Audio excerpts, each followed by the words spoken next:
Okay, we're at the point in the installation where it kind of gets fun because a little bit of the hard work's out of the way, and the finals of making it look good, or the adjustments, a lot of times I look at that as the artistic work of it to make it look wrinkle-free, etc., etc. To reiterate, we've already put the liner in the pool, and for an overlap liner, we've overlapped it all the way around, and at this point all the top rails are on.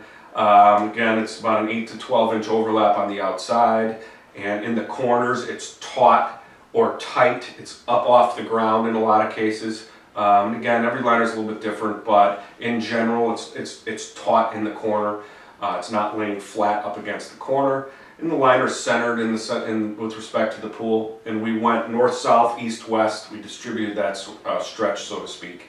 A little bit about beaded liners too. I've talked mainly about overlap liners. Beaded liners, same exact technique, except there's no overlap. It just goes right into the track. And so again, on a beaded liner, you go north, south, east, west, and then in between them, then you go all the way around, and that distributes the stretch for a beaded liner. It's installed the same way, except up at the top.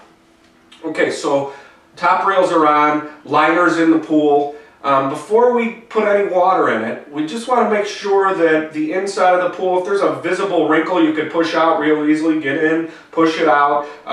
Maybe somewhere you want to adjust the liner, now's the time to do it before you actually put water in it. You really don't want to start filling it until you have the liner where you want it. So if it doesn't seem centered, if it seems cockeyed somewhere, that's where you want to kind of start over, maybe take the top rails off, readjust, then go ahead and reinstall, and basically kind of get the liner where you want it. Use your visible eye. If there's something cockeyed or something out of center, that's where to kind of adjust. And adjustments are very, very common. As a professional, it's not uncommon for us to install the whole liner all the way around, to put the top rails on, and to say, redo it. Take them all off, drop the liner back in, and start over because we don't like the way it looks. And it's particular. We're picky, but we want it to come out very, very nice. It's very, very important. So sometimes it's important to kind of just start over and readjust. Okay, so liners in the swimming pool, you got it where you want it, overlap or beaded. It's installed up at the top. Top rails are on. Now the next thing to do, I'm going to illustrate the outside of the pool wall. This is the outside, and everyone has a skimmer box hole. That's where the water goes from the pool to the filter through the skimmer box. I'm going to draw an example of a skimmer box, and then you got another little hole close to it, which is the return jet. So from the outside, here's an example of what the skimmer box looks like. It attaches to the wall on the outside. Of course, this is already off the pool because you're installing the liner. This has to be uninstalled for the liner to go in. So right now, this is just a blank hole in the wall. It's an empty hole. On the inside, the liner's already installed. This is the magic trick, or the thing where people, if you've never seen it before, this technique really makes, once you do it, you go, wow, this is really cool, and it's easy. It's not hard to do. What we do is we take our regular old run-of-the-mill shop vac. If you don't have one, you have to get one. There's no doubt about it. This is a crucial step, very, very important. And again, to reiterate, our way is the only way. Any other way will not work. You have to install it our particular way to be able to have success. And if you go a route of other instructions or other advice, or a professional does it his way, he kind of runs the risk of owning it if something goes wrong. Pretty simple. Shop vac goes on the outside of the pool. The shop vac hose goes in the empty hole of the skimmer box hole, and I kind of snake it down the pool wall to where it's about halfway down or a little bit more. Then if you can picture that, if it goes in there, it'll be a wide open hole and the hose will be going in. So what we do is we actually take a little bit of duct tape and we tape off the empty spots. What we're doing is we're making an airtight pocket all the way around, and we kind of keep putting duct tape, duct tape, duct tape all the way to cover up that hole. So the only spot is this hose kind of snaking in that open spot in the pool wall. And We also take a couple pieces of duct tape because the return jet, that's the return jet, that's off too. So this is an open hole in the wall also. So we also put a couple pieces of duct tape right over the return jet hole till it's covered. That way it's an airtight and it'll create a vacuum. When you flip the vacuum switch on, that's when the magic kind of happens. Okay, vacuum's in the wall. You got the liner where you want it. Top rails are on. It's 80 degrees and sunny or hotter, period. If it's not and it's getting dark out, you gotta wait. Wait till the next day, that's fine. But you don't really do this trick and fill it or start filling it until 80 degrees and sunny and hot, period, and sunny. This is one of the most important parts. Pretty simple. Hoses in here, flip the switch on the vacuum, and just like that, you will see, it's almost like a magic trick. That liner will start sucking up to the pool walls, and it will take almost all of the wrinkles out of the pool completely. Almost all of them. And it's really appealing because it looks like, wow, it was meant to kind of melt into place, so to speak. And so when you turn that switch, you let the vacuum suck the air out, and that liner starts to suck up to the sides of the pool wall. In some cases, the suction will be so strong that the pool wall will look like it's pushing in or pulling in a little. That's okay. That's not going to hurt anything. Once the water fills up, it'll push it all back out and push it back into place. So it's nothing to fret about. A lot of people will call saying, I'm worried about my wall. It looks like it's sucking in from the vacuum inwards, and that's okay. That's not going to hurt anything. It's something to just leave and let the water fill up, etc., etc. So as of this point, we have the vacuum running, the liner is sucking up against the wall, and I'm going to illustrate real quickly. Sit in this spot.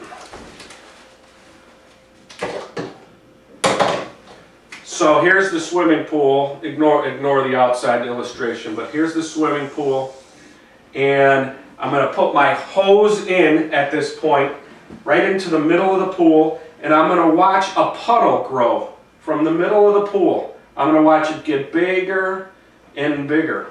Now as that puddle grows, I want you to be standing inside the swimming pool on your knees and pushing the liner out towards the wall. So what I mean is with your fingers, pushing the wrinkles and pushing the material and stretching it that way towards the perimeter of the wall. So as that puddle grows, you are going to continue to push those wrinkles out all the way till that water gets completely full and covers the complete bottom, so an inch or so of water. At that point, you won't have any more stretching to do by hand. However, it is crucial, the most important part at this time, the most common thing is for people to say, oh good, I'm done. It is not done. You still have quite a bit of work to do here. Vacuum's running this whole time. The whole time that this is filling up to an inch worth of water, that vacuum's running. You're on the inside of the swimming pool pushing those wrinkles out. Once it gets, the whole bottom is full about an inch, vacuum still runs, but you don't have to stretch anymore. However, you have to stand right next to that swimming pool while it fills until it's about 1 foot full. This is something that's crucial. And again, to be honest, are you going to stand and stare at it for those 8 or 10 hours? Probably not. But at least if you walk away, come back every 5 minutes.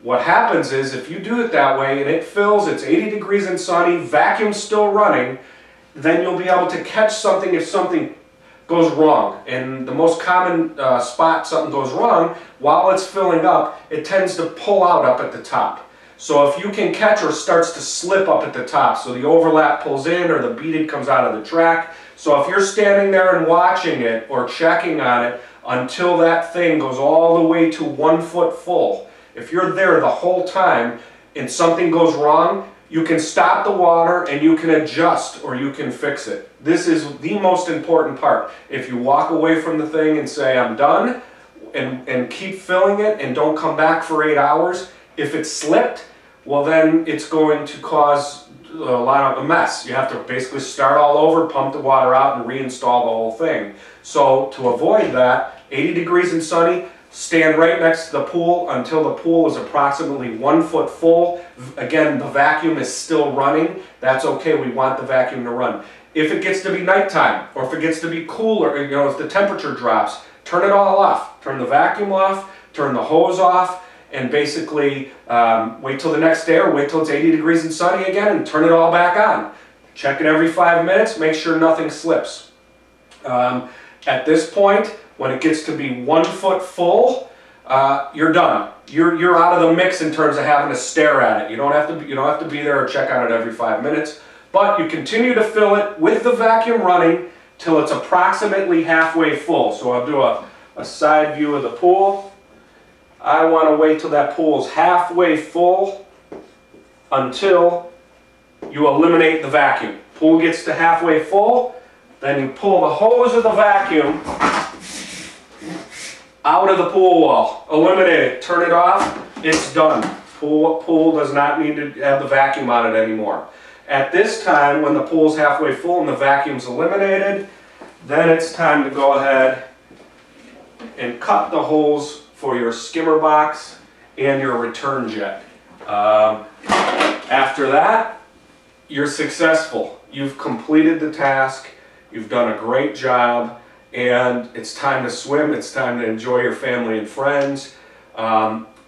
Things can go wrong. It's not uncommon for a pro to do a job and for me to do a job or my company to do a job and something slip up at the top or something pull inwards, and it's okay. It means it's an adjustment. The next video will kind of go over some of the troubleshoots when things do go wrong. If you follow our instructions, do it to the T exactly like we explained it, you'll have a lot less chance of something going wrong. But if it does, that's okay. It happens to the pros, and that means there's more work to be done. Freaking out don't work too well. A lot of times the party's coming and the wife wants you to have the pool liner in, etc., etc. And that's okay. We understand that. We're empathetic to it. That's my business. Do it the way we said, and most likely nothing will go wrong. But if something does, it's not that uncommon. The next video will kind of go over those troubleshoot techniques. Thank you very much.